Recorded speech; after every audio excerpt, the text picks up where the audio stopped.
Hi all! In this video I will share with you some tips to help you to improve the level design of your games. Tip number 1. Clear your level. Not clear levels will confuse the player a lot. Just make it simple and understandable. For example, let's see this area. If you think you would have to stop for a few seconds to know what you should do, then it's not clear. And in this case, it isn't. Wow, much better. Tip number 2. Tricky stuff is optional or it doesn't exist.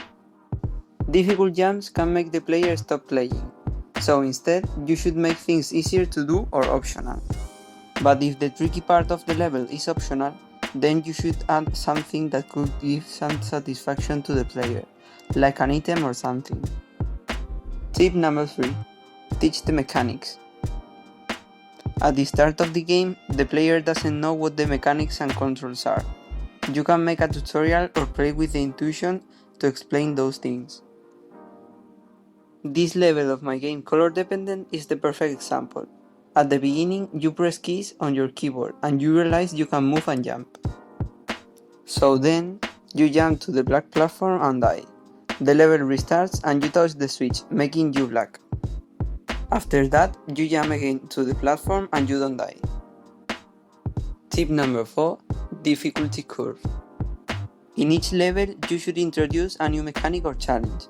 The level will teach you at the beginning, then at the middle it will become more difficult, and the same with the last part. Tip number 5. Don't add unnecessary things. Definitely, dead ends and other objects that are not useful only blur the level and the game experience. Just remove them and do the player a favor. You won't regret. Well, that's the end of the video. I hope you found these tips useful. Also, don't forget to keep playing little games.